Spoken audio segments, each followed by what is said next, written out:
ये भरोसा है हमारा। तो इस प्रकार गंगा की महानता वर्तमान में भी है, भूतकाल में भी रही है, और हमारे तुम्हारे दूषित करने के बाद में भी वो बनी रहेगी।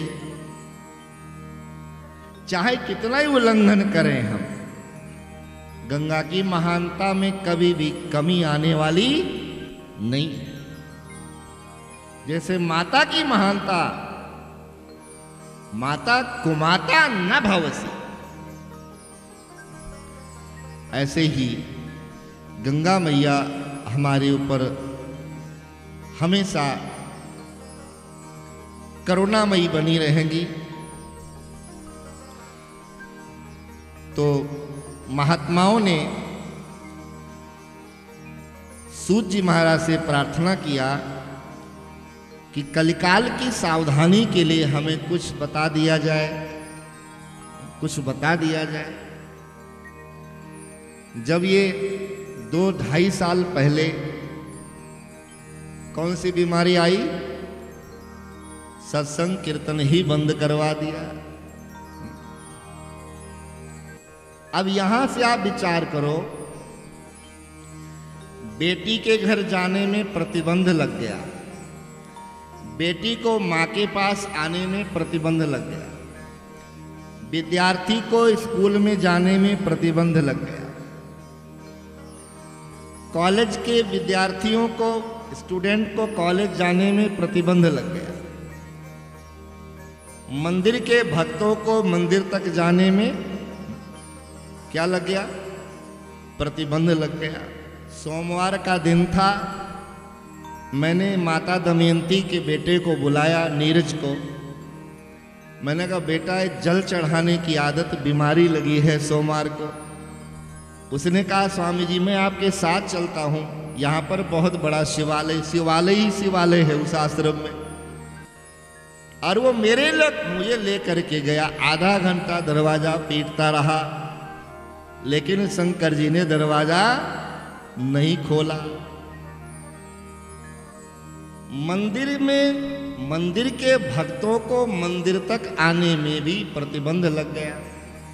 ये बाई जी जैसे महापुरुषों को, इनको अपने इष्ट के पास जाने में भी क्या लग गया, प्रतिबंध लग गया। नंगली नहीं आ सकते, उत्थे नहीं जा सकते, हर तरह का प्रतिबंध लग गया। जो भी क्रिया हम दुनिया में रीति रिवाज व्यवहार से करते हैं, हर चीज में प्रतिबंध लग गया।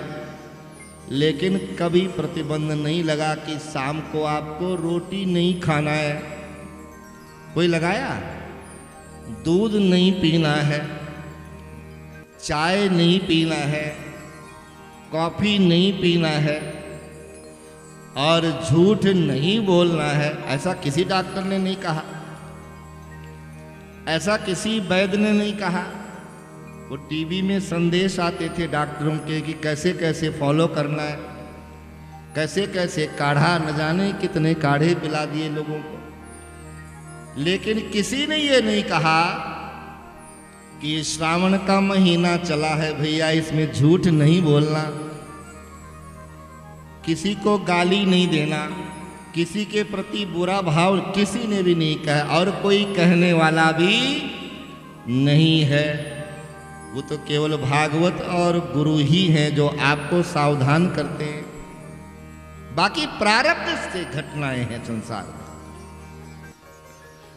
हम सब लोग इन क्रियाओं के लिए बिल्कुल बाधित हो गए। अब कुछ लोगों को तो जीवन में सुधार आया, और कुछ लोग और ज्यादा ही बिगड़ गए। मंदिर में जाना बंद क्या हुआ? आज तक लोग कहते हैं मंदिर में जाके क्या होता है। ये 2.5 साल की अवधि ने इतना नास्तिकवाद मनुष्य को बना दिया। और हिंदू लोग तो होते ही लालची टट्टू हैं, उत्थे जाके क्या होएगा? अब बताओ कौन समझाए उनको क्या होएगा? ना भी जाओगे तो क्या हो जाएगा, और जाओगे तो भी क्या हो जाएगा। तो भागवत जी के शरणागति में 88,000 महात्माओं ने सर्वशास्त्र ज्ञाता सूत जी महाराज से प्रार्थना की, कृष्ण प्राप्ति करम सत्साधनम तद्ददाधुना। गुरुदेव कोई ऐसा उपाय बता दो, कोई ऐसी युक्ति बता दो, कोई सहज सा तरीका बता दो। गुरुदेव ने कहा क्या करने के लिए? कहा कृष्ण प्राप्ति करम, मुझे कृष्ण की प्राप्ति हो जाए, मुझे जीवन में गोविंद का मिलन हो जाए। गुरु ही बताते हैं वो तरीका। सूत जी के मन में आया, चलो पूछें तो सही कि कृष्ण से क्या लाभ होगा। आपको कोई पूछे कि कृष्ण से क्या लाभ होगा, तो आप कहोगे अगर कोई लाभ नहीं होगा तो तुसी रहने दो, अपना कृष्ण अपने पास ही रखो। ये तो मीरा जैसी थी जो रामानंद जी महाराज से कहा अपना कन्हैया मुझे दे दो गुरुजी। आज तक किसी ने नहीं मांगा,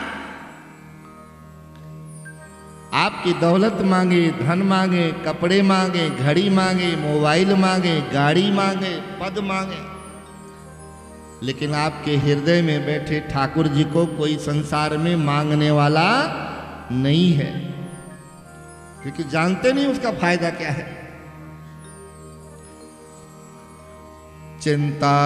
चिंतामणिर्लोक सुखम सुरद्रुहो स्वर्ग संपदम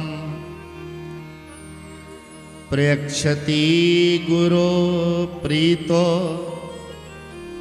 वैकुंठम योगी दुर्लभम।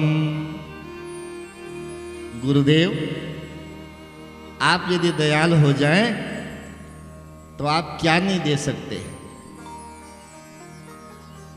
मणि की महानता व्यक्त किया गया। मणि में महानता क्या है? मणि किसी को मिल जाए तो आपके जीवन में कभी किसी वस्तु का अभाव रहने वाला। भगवान की अष्ट पटरानियों में एक पटरानी थी जिनके मायके से एक मणि आई थी। मालूम है आपको? कभी मिले होंगे। और उस मणि के कारण द्वारका में कितना कितना, अब हमें तो ये मूर्ति के लिए कहा सोने का टुकड़ा रखना है। हम सुनार के पास गए, सुनार ने कहा 27,000 लगेगा। मैंने कहा एक टुकड़ा ही तो है। उसने कहा पहले बाबा जी देख लो मार्केट में सोने का भाव क्या है। यानी भगवान के नीचे रखने के लिए सोने के टुकड़े के लिए भी हमें कितना सोचना है, कितना विचारना है, कितनी दूर तक सोचना है।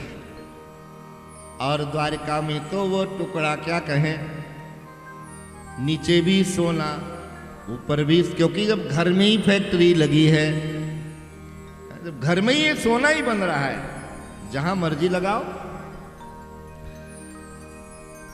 लेकिन उस सोने के कारण देवी सत्यभामा के अंतर सूक्ष्म अभिमान ने जन्म ले लिया। विनम्रता बनी रहे, ये हमारी बहुत बड़ी योग्यता है, बहुत बड़ी विशेषता है। हमारे अंदर सेवा भाव बना है, और सेवा भाव तभी टिकेगा जब आपके अंदर विनम्रता रहेगी। जहां अभिमान का समावेश हुआ, आपका सेवा भाव कुंठित हो गया, दूषित हो गया, मलिन हो गया, इष्ट की प्रसन्नता नहीं मिलेगी इससे। विद्या ददाति विनयम। हमें गाना आ गया, हमें तब ढोलक बजाना आ गया, हमें माला जपना आ गया, हमें गीता पढ़ना आ गया, हमें आरती उतारना आ गया तो वो तभी टिकेगा जब हमारे अंदर विनम्रता बनी रहेगी। जहां अकड़ आई, हमारी सेवा उपासना स्वाध्याय का सारा क्रम समाप्त हो गया। अब केवल टाइम बिता। तो मणि की महिमा बताई गई। मणि से दरिद्रता दूर होती है।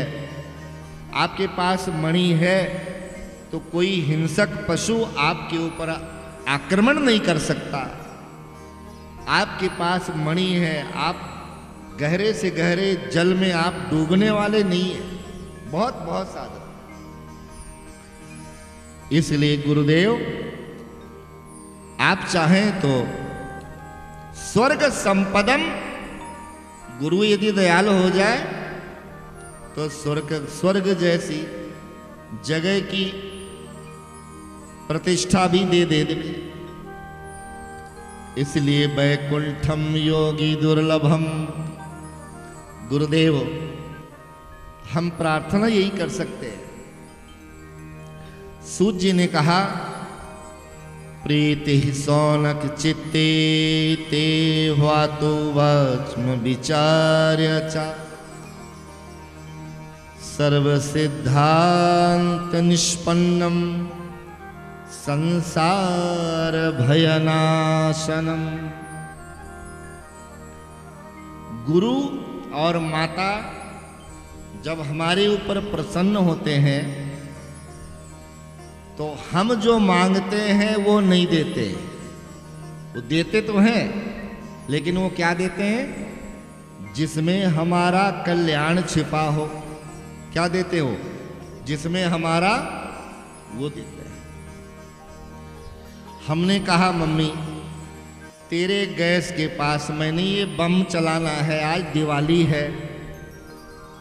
माँ हमारी है, गैस घर का है, दिया सलाई लाइटर घर का है, लेकिन माँ कान पकड़कर हमें घसीटते हुए छत पे ले जाएगी। इथे मर, यहां चला, रसोई में तुझे बम नहीं चलाने दूंगी, यहां चला। वो जानती है यहां चलाने से बच्चा सुरक्षित है। भगवान माता पिता है। तुम्हें हो माता पिता, तुम्हें हो बंधु, तुम्हें हो सखा, तुम्हें मम सब कुछ है। नारद जी ने कहा, यहां वहां कहां मांगने जाए। जब मन में ये इच्छा ही प्रकट हो गई तो चलो वहीं चलते हैं, जहां होता कभी इनकार नहीं, चलो वहीं चलते हैं। और नारद जी ने मांगा। हम वही मांगते जो हमें चाहिए। और उन्होंने कहा, ठीक है। ये नहीं कहा जाओ तुम्हें सुंदरता दे दिया, भगवान ने ये नहीं कहा। क्या कहा भगवान ने? जेहि विधि होय परम हिति तोरा, जेहि विधि होय परम हित तोरा, सोई हम करब बचन से मोरा, सोई हम करब बचन मोरा। बस भगवान ने कहा, मैं बहुत खुश हूं, मुझे से मांगने आए हो, जाओ अपना काम करो। नारद जी ने कहा, तो जो मैं मांगने आया था आप दे देंगे ना? भगवान ने कहा, बिल्कुल। जय विधि होय परम हित। सांसारिक लोग केवल हित तक सोचते हैं, लेकिन गुरु और गोविंद तो हमारा परम हित का मतलब परमार्थ के रास्ते में हमें कोई भी असुविधा ना हो, वो करेंगे। ये तो संसार की रिक्वायरमेंट लेके तुम आए हो मांगने, मेरी शकल मांगने आए हो। सुंदर बनने के लिए नारद जी भगवान के पास गए। मुझे क्या चाहिए? सुंदरता। मुझे कैसे बना दो? सुंदर लगूं। गए थे बनने के लिए सुंदर, और भगवान ने क्या बना दिया? बंदर। वो जानते थे सुंदर बनने में मेरे नारद का कल्याण नहीं होगा, बंदर बनने में ही इसका भला होगा। इसलिए कई बार बच्चे माँ बाप से अगेंस्ट इसी बात पर हो जाते, वो समझ नहीं पाते। लेकिन जब 10-12 साल का वो चक्कर काटते हैं तो फिर कहते मम्मी तू चंगी, तू ठीक कह रही थी, मैं ही गलत था। माँ कहती बेटा अब तो टाइम निकल गया, मेरी तमन्नाएं तूने खत्म कर दी, मेरी उम्मीदें तूने खत्म कर दी, अब तो वो तमन्नाएं कहीं बनने वाली भी नहीं। इसलिए बड़ों की रजा, बड़ों की मन की भावना वही समझ सकता है जिसके हृदय में बड़ों के प्रति आदर का भाव बनाओ। केवल संपदा संपत्ति को देखने वाले बच्चे कभी भी बड़ों के हृदय के भाव को कभी समझ सकते ही नहीं। तो इस प्रकार गुरुजी 88,000 महात्माओं के भाव को समझ गए कि ये दिल से कह रहे हैं। इसलिए सर्व सिद्धांत निष्पन्नम, गुरु जब दयाल होते हैं तो शिष्य को कभी भ्रम जाल में डालने की कोशिश, निकलने की कोशिश करते। सतगुरु मिल गए थे, झगड़ा खत्म हो गया। अब गणेश जी बड़े हैं कि दुर्गा बड़ी है, अब उसमें हमारा काम उलझने का नहीं है, हमें तो रास्ते पर चलना है। तो इस प्रकार संसार का भय ना लगे, ये साधन देने का निर्णय किया। किसने किया? सूत जी महाराज ने किया। नैमिषारण्य की व्यास गद्दी की शोभा सूत जी महाराज से है, समस्त शास्त्रों के ज्ञाता हैं। तो वहां पर भागवत जी के उपदेश का निर्णय लिया गया और यहीं पर सूत जी महाराज ने भागवत की महानता में ये कथा सुनाई कि जब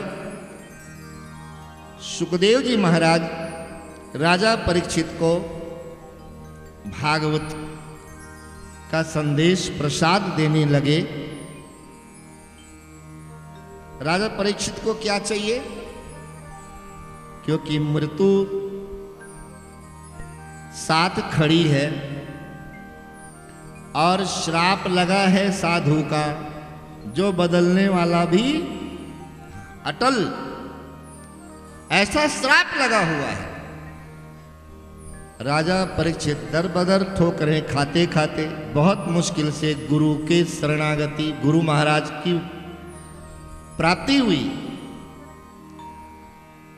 देवताओं ने कहा कि इस महात्मा के पास इतना बड़ा अमृत है, इतनी बड़ी उपलब्धि है,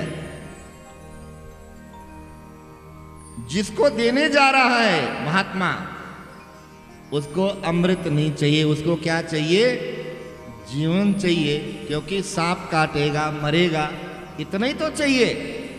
इसलिए हम चलकर अपना अमृत पिला देते हैं, मरेगा ही नहीं। और वो लेकर के आए। देवताओं ने कहा, लेकिन सुखदेव जी ने कहा कि मेरी दृष्टि में तो ये जो तुम कलश में लेकर के आए हो, ये क्या है? कहा ये कांच का टुकड़ा है। ब्रह्मरातो विचारेवं तदा देवांजहासः।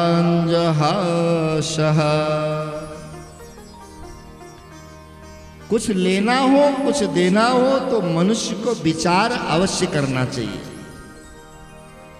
आप कभी बंदर को कुछ डालो, मूंगफली डालो, चना डालो, तो डायरेक्ट बंदर उठाकर मुख में डालने वाला पहले क्या करता है? वो नाक से सूंघता है। नोट भी डालो तो भी वो नाक से सूंघता है। तो सूंघने का मतलब ही है विचार करना। विचार करना चाहिए। बिना विचारे जो करे सो पीछे पछताए, ऐसी नौबत ही जीवन में ना आए, इसलिए विचार करना चाहिए। आज विचार नहीं रहा। बच्चे टेलीफोन पर ऑर्डर करते हैं, पैकेट में लपेटा हुआ वो खाने का सामान आता है। ये जिम में जाने वाले तो बच्चे ज्यादा ही खाते हैं। घर की मलाई मिल जाए तो नाक बंद करेंगे, तूने मलाई क्यों डाल दिया। अब बंद डिब्बे में चाहे न जाने किस जीव का क्या तत्व आ गया, उसको तो बड़े ठाठ से खाएंगे, बड़े ठाठ से पिएंगे। मजा ले, घर में माता ने निकाला हुआ मलाई से मक्खन बनाया हुआ हो, अगर पराठी के ऊपर जरा सा मक्खन क्या रख दिया हो, घर में तूफान खड़ी हो जाती है, वो गले में फंसता है। बड़ी विचित्र स्थिति आज संसार की है। विचार का अभाव होता ही जा रहा है। जीवन में, खान पान में, बोली बाणी में, निर्णय में विचारों का अभाव है। तो ब्रह्मरा तो विचार एवं विचारा सुखदेव जी ने कि आज ये देवता कैसे दयालु हो गए। अरे जो कोई अमृत की याचना भी करने जाए, ये तो उसके ऊपर चरण प्रहार करते हैं। इतना बड़ा पुण्य करके, तप करके त्रिशंकु गया था और आज भी बेचारा उल्टा ही लटका हुआ है, लात मार के गिरा दिया इन्होंने। लेकिन आज मेरे जैसे महात्मा पर ये कैसे दयालु हो गए, ये कलश लेकर यहां आए हैं।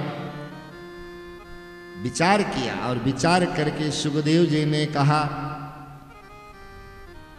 कथा कथमणिर लोके, ये जो मैं शुकताल में बैठकर परीक्षित को देने जा रहा हूं, ये कथा मणि के समान है। तो देवताओं ने कहा, जो हम अमृत लेकर आए हैं, कितने परिश्रम से समुद्र से इसका मंथन हुआ, कितना विवाद हुआ, कितना संग्राम हुआ, कितना देवासुर संग्राम हुआ।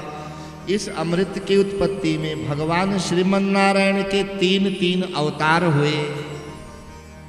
इतनी परिश्रम के बाद ये अमृत प्रकट हुआ है। तो इस अमृत में और तेरे कथा अमृत में कुछ अंतर नहीं है। कहा बहुत बड़ा अंतर है, बहुत बड़ा अंतर है। ये मेरी कथा तो मणि के समान है और ये तुम्हारा जो अमृत लेकर स्वर्ग से आए हो वो तो कांच के समान है। चमकता दोनों है,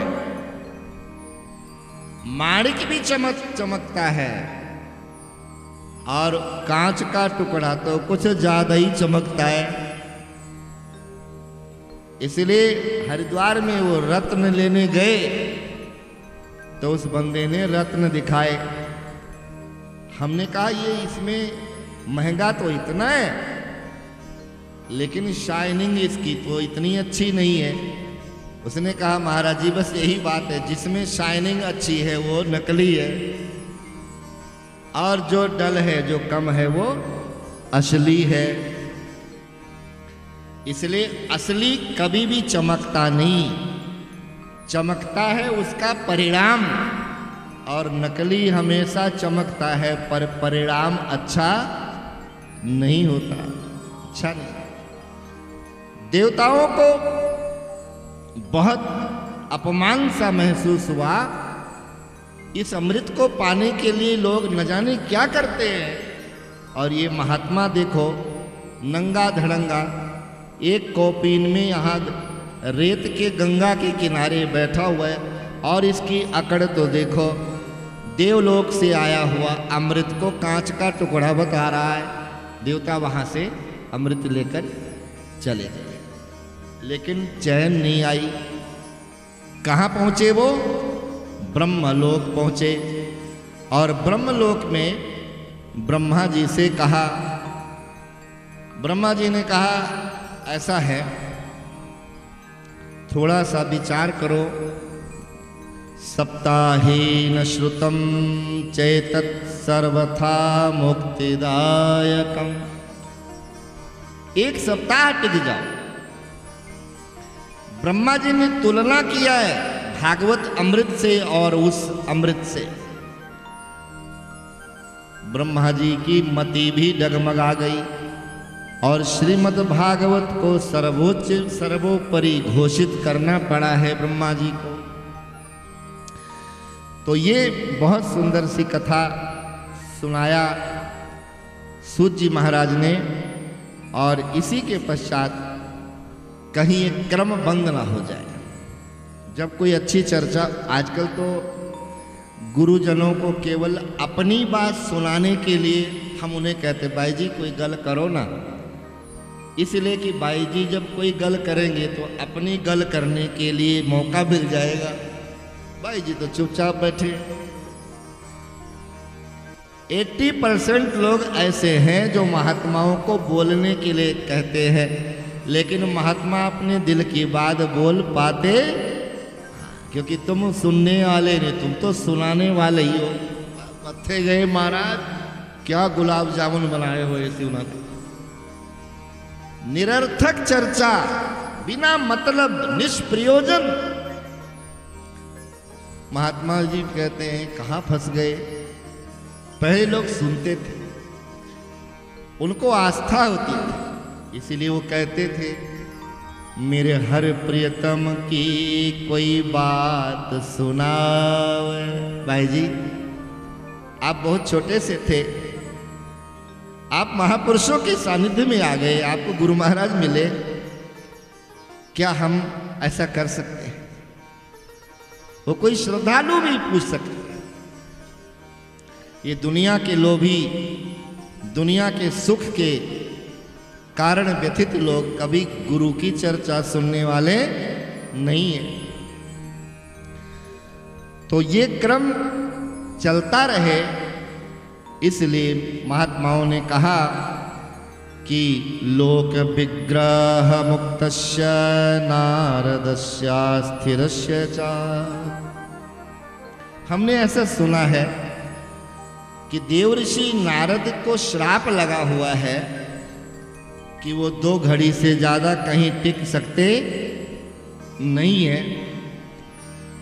सूर्य ने कहा हाँ ठीक सुना है तुमने, पर गुरुजी ऐसा भी सुना है कि हरिद्वार में गंगा के किनारे आनंदवन नामक क्षेत्र में वो 7 दिन तक एक आसन पर बैठ कर भागवत की कथा सुनी है। तो सूर्य ने कहा ये भी सही है, सही ही तुमने सुना है। अब यहां से कथा के प्रति गुरु को जागृत करने वाले ये महात्मा लोग हैं। तो आओ हम लोग भी गुरु महाराज की एक महिमा गाते हुए फिर कुछ चर्चा करेंगे। कल से कथा का क्रम सुदृढ़ रहेगा। ठीक 3:30 बजे से ये क्रम शुरू होगा। बहुत सुंदर सुंदर भजन की पेशकश हमारे भाई लोग करते हैं। हमारे आचार्य जी आश्रम के श्यामानंद जी जो किसी परिचय के मोहताज नहीं है, तो कोशिश करें हम सब लोग यहाँ पर बैठकर इस सत्कर्म का सुख प्राप्त करें। बोलिए श्री सतगुरु महाराज की जय। तो आइए, बड़ी ही सुंदर कथा हमारे प्रभु जी ने श्रवण करवाई है, तो जिसमें गुरु महाराज की महिमा उजागर हुई है। जो भी इंसान गुरु के वचन को समझ जाता है वो प्रभु को पा लेता है। ऐसे ही वचन है, मेरे मुर्शिद की ये एक बात जो समझे कोई, मेरे मुर्शिद की एक बात जो समझे कोई, मेरे मुर्शिद की एक बात जो समझे कोई, मेरे मुर्शिद की एक बात जो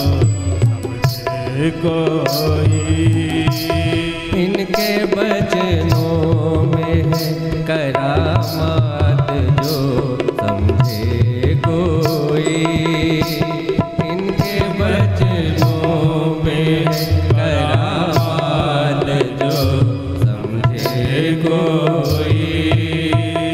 मेरे मुर्शिद की एक बात जो समझे कोई। मेरे मुर्शिद की एक बात जो समझे कोई।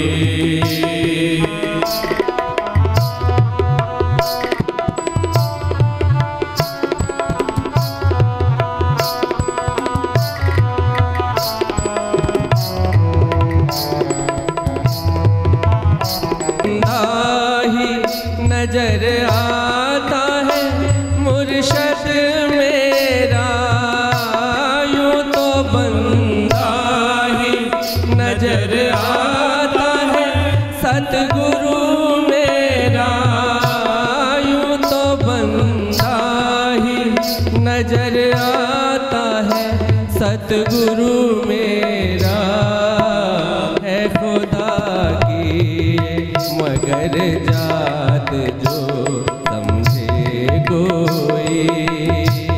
है खुदा की मगर जात जो समझे कोई।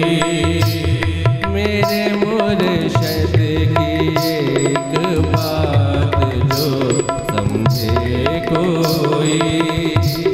मेरे मुर्शिद की एक बात जो समझे कोई।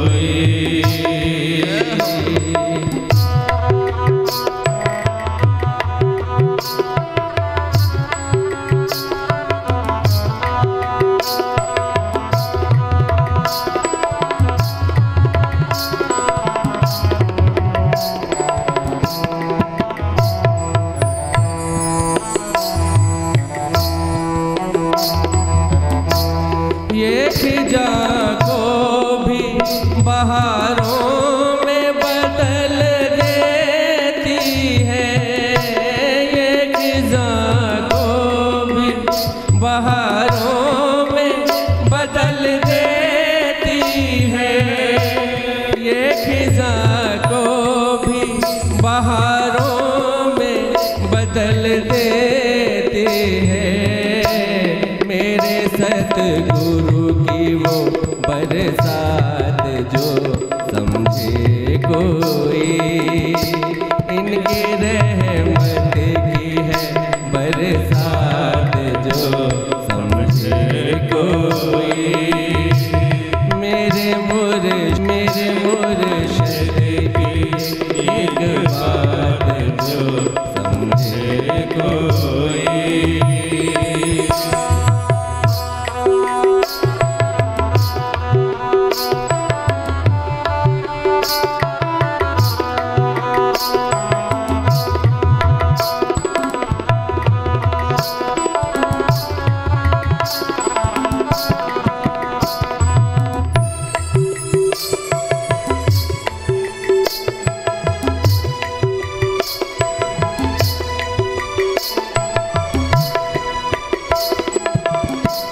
यही कश्ती है समंदर है किनारा खुद ही।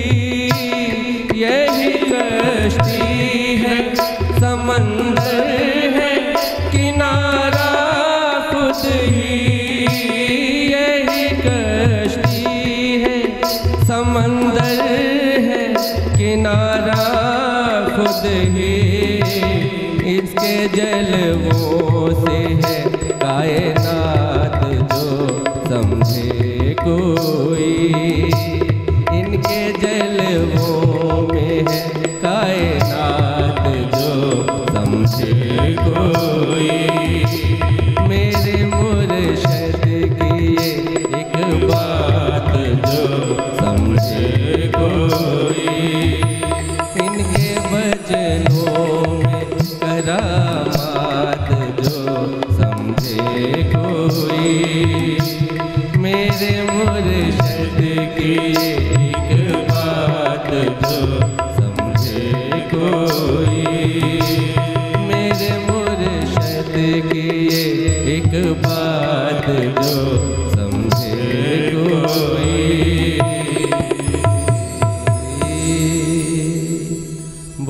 बोलिए सतगुरु महाराज की।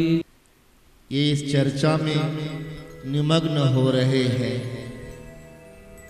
तो नारद जी की बद्री विशाल के दर्शनों की यात्रा और बद्री नारायण भगवान अपने उस पंचायती स्वरूप में 4 रूपों में देव ऋषि नारद को मिलते हैं।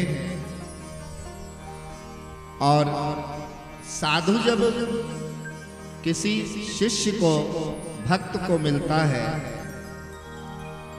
तो बिना बताए वो उसकी स्थिति को जानता है। हमारे चित्त में प्रसन्नता है या हमारे चित्त में कोई परेशानी है। महात्मा ने कहा, नारद जी आपका अस्तित्व मैं जानता हूं। भगवान श्रीमन नारायण के लोकों तक आप बिना किसी परमिशन के जाने वाले हो, लेकिन आज आपके चित्त की स्थिति कथम ब्रह्मा दीन मुखः, हमारे चेहरे पे दीनता है, हमारे चेहरे पर उदासी है। और कारण क्या है? जब आपके मन में प्रसन्नता हो, खुशी हो, तो आप गुलाब की तरह खिले खिले से रहते हो। और आपका चेहरा मुरझाया हुआ है तो मतलब कि आपके अंदर कोई प्रसन्नता की जगह पर कोई चिंता तुरेण भव कुतश्चिंता तुरो भव। नारद जी ने कहा, स्वाभाविक है, जो दुनिया में विचरण करता है कभी प्रसन्नता होगी, कभी चिंता भी हो सकती है, कभी सुख है, कभी दुख है। इसी का नाम जीवन है। जीवन का स्वरूप क्या है? तो उन 4 महात्माओं ने कहा, आप कह तो ठीक रहे, उचित है, लेकिन आप इन सुख और दुख से अलग विचरण करने वाले आप संत हैं। आप सांसारी नहीं हो, आप गृहस्थ नहीं हो। ये सिद्धांत गृहस्थ के ऊपर आता है, लेकिन जिसको कुछ लेना ना देना उसको तो मगन रहना चाहिए। ऐसे महात्मा चिंता तुरीण क्यों हो गए? तब नारद जी ने बता दिया क्या कारण है। आप लोग तो छुपा लेते हो, नहीं कोई कुछ। अरे यहां तक लोग घर की मर्यादा छुपाते हैं कि हाथ में कोई निशान भी पड़ गया है और कोई मित्र पूछे ये कैसे हुआ तो ये नहीं बताते कि छुरी लगी है या कांच लगा है, बोले कि बस गैस के ऊपर हाथ टच कर गया तो जल गया। क्योंकि अपने घर की मर्यादा मैं संसार वालों को कैसे बताऊं, बड़ी भारी समस्या है महाराज। तो नारद जी ने बता दिया कि अहम तु पृथ्वी या तो ज्ञात्वा सर्वोत्तमामिति, सर्वोत्तम लोक समझकर मैं पृथ्वी पर यात्रा करने निकला था, लेकिन मेरी यात्रा सफल नहीं हुई। जहां गया वहीं कोई ना कोई कमी दिखाई पड़ी।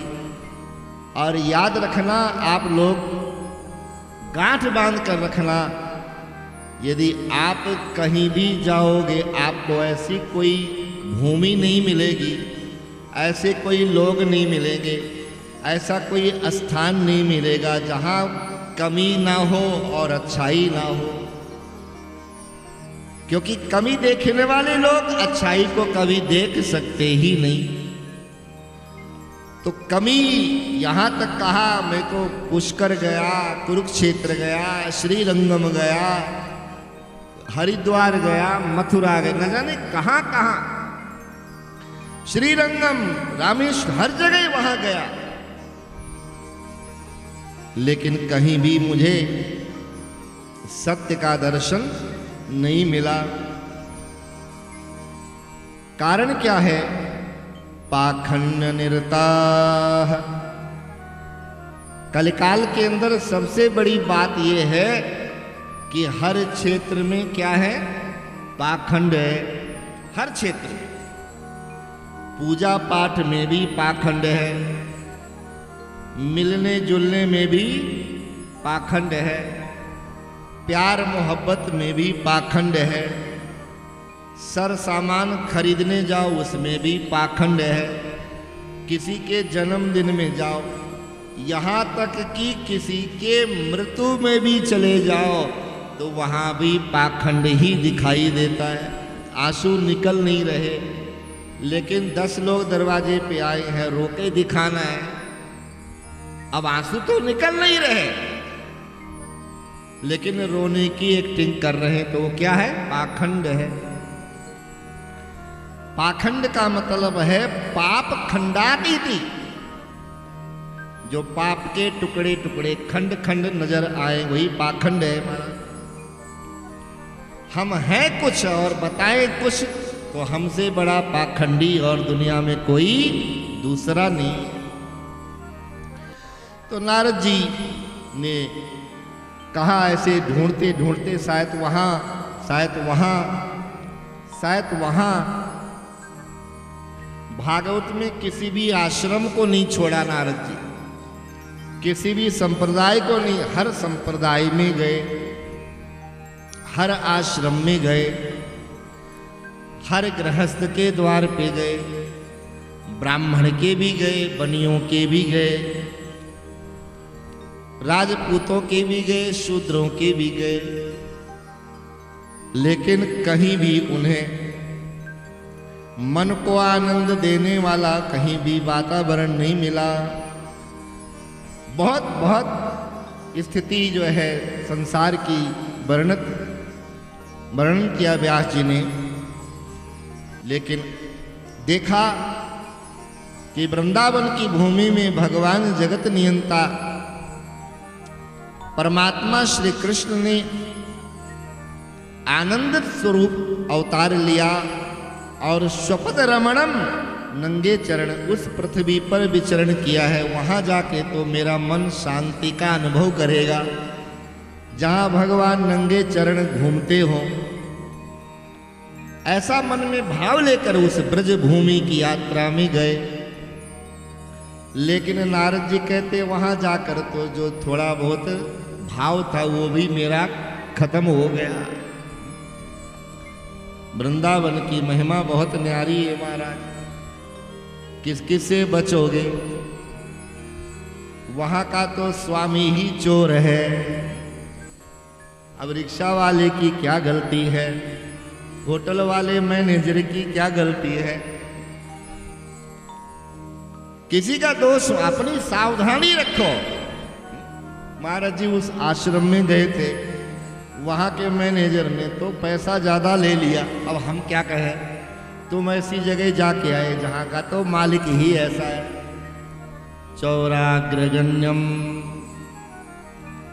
उससे बड़ा कोई चोर संसार में नहीं है।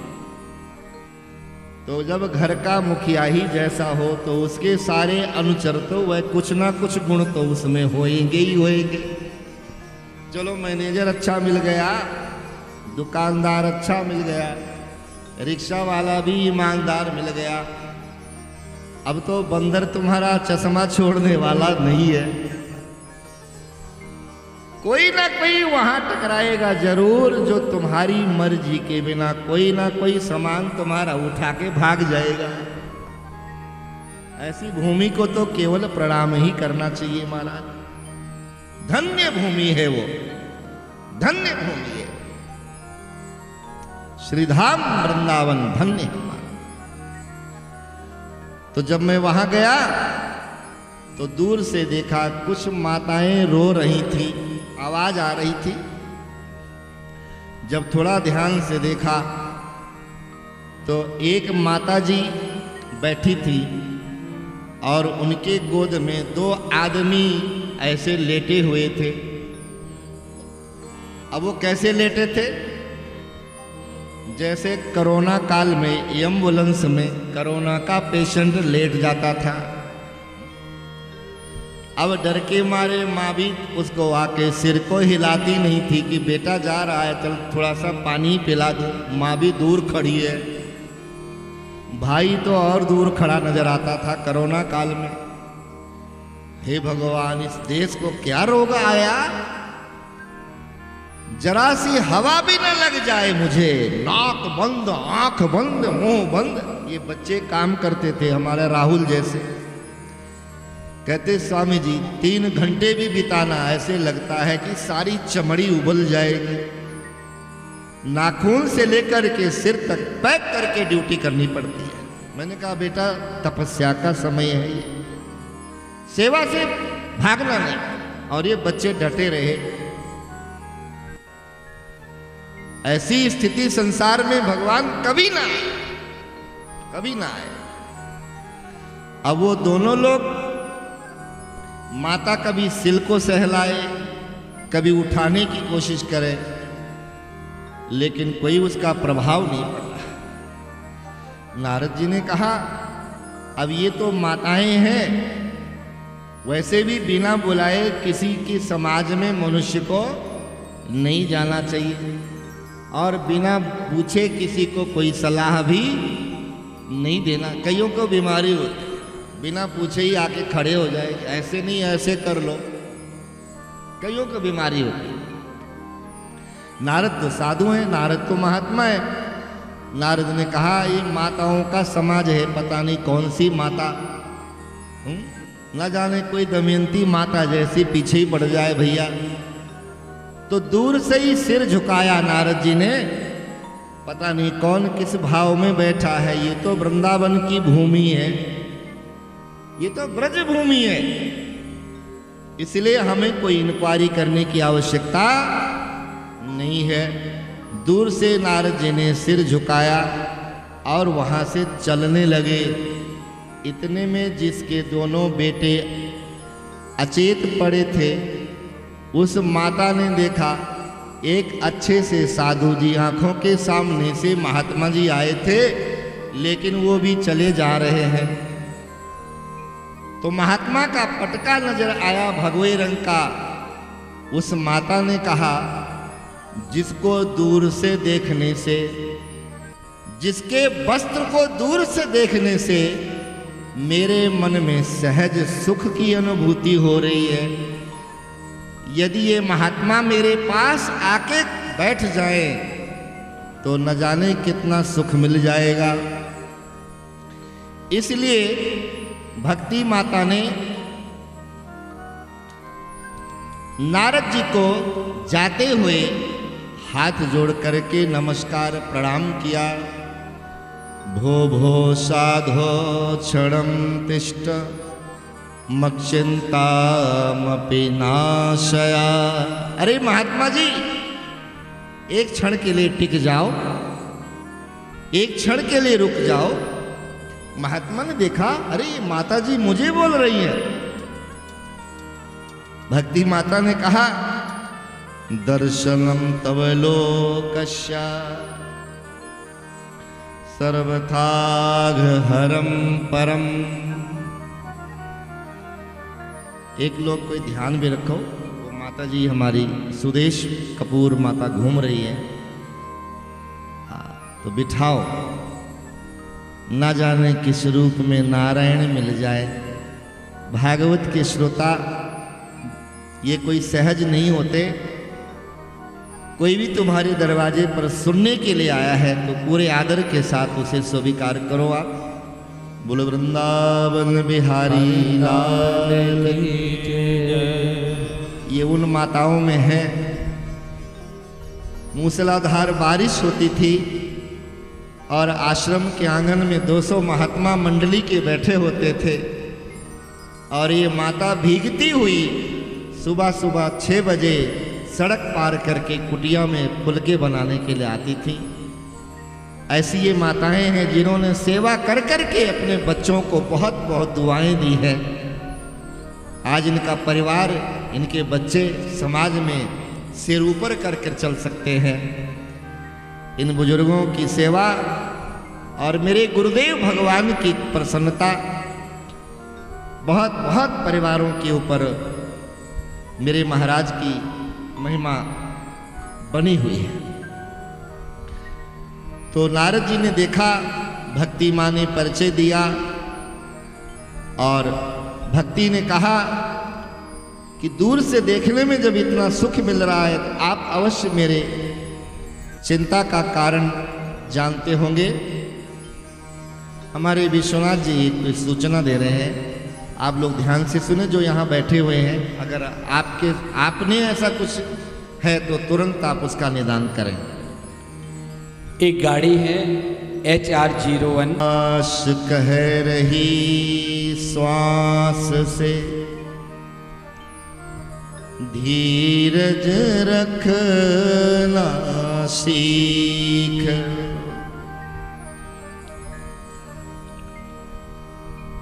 बिन मांगे मोती मिले, मांगे मिले न भी, आश कह रही श्वास से। मैंने इतना उपाय किया, जिसने जो बताया वही किया, लेकिन कोई भी उपाय मेरी सफल नहीं हुई।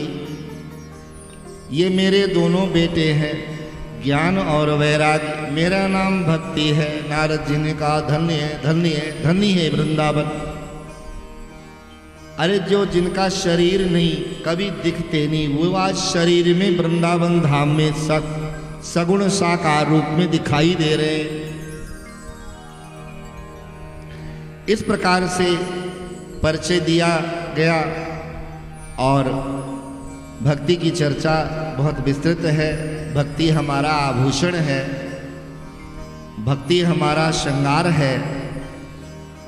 भक्ति की बहुत सुंदर चर्चा है और भक्ति माता की दीनता को देखकर देव ऋषि नारद भक्ति के परम आचार्य हैं। नारद भक्ति सूत्र है, ग्रंथ है। भक्ति माता की चिंता का निवारण कैसे हो और उसका उपाय मिला।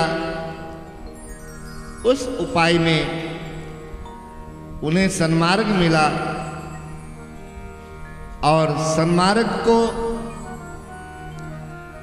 मंजिल तक पहुंचाने के लिए संत गुरु मिले हैं। मंजिलें कदम चूमेंगी, रास्ता खुद बन जाएगा। हौसला रख बुलंद, आसमां खुद झुक जाएगा। ऐसा हौसला, ऐसा धीरज हमारे अंदर बना रहे, ये गुरुजन ऐसा सिखाते। तो भागवत का क्रम बना और जब भागवत का क्रम बनता है तो बहुत सारी चीज़ें आती हैं, कहाँ कैसे किस तरह, कई तरह का इसमें साधन जुड़ता है, कई तरह के भाव जुड़ते हैं, कई तरह का प्रयास जुड़ता है, तो भागवत का कार्य सफल होता है। अभी आपकी वाटिका में एक छोटे से रूप में प्रयागराज के निवासी वो माता जी यहाँ आती हैं, कथा में भी आती हैं, बहुत सुंदर स्वभाव है उनका। तो आपकी डोमेट्री में उन्होंने एक अच्छे से व्यास बुला करके भागवत सुनी, परिवार के साथ सुनी, अपने इष्ट मित्रों को भी बुलाया उन्होंने, बड़ा अच्छा लग रहा था। मेरे से करे थे स्वामी जी बहुत बड़ा आयोजन हम लोग नहीं कर सकते। हमने कहा माता जी भागवत का आयोजन ही ऐसा है जहाँ कोई छोटे और बड़े का कोई स्थान ही नहीं होता। एक भागवत शब्द और एक संत शब्द अपने आप में इतने महान हैं कि इसका कोई विश्लेषण कर नहीं सकता।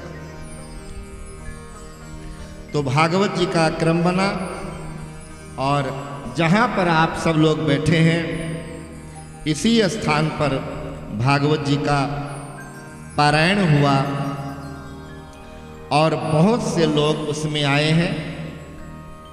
जड़ तत्व वाले भी चेतन तत्व में आए हैं। गंगा, गोदावरी, कावेरी, सरयू, यमुना, अलकनंदा,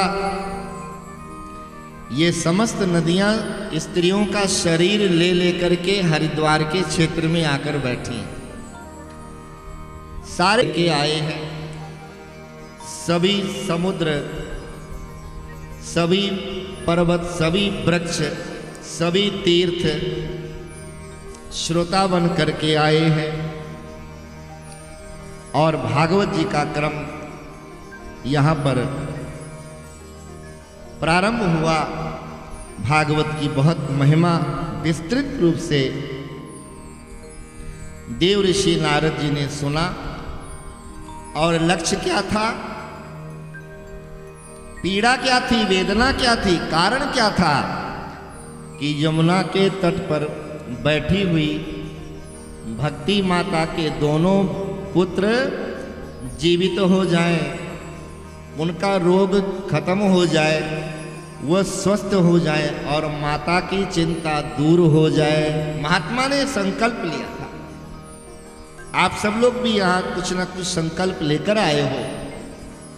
और जब आप पंडित जी के पास जाते हो, पूजा में बैठते हो, तो आपको वो संकल्प मन में याद रखना चाहिए। गोविंद लाज रख लेना, बड़ी आस लेकर के तेरी वाटिका में भागवत के क्रम में आए हैं।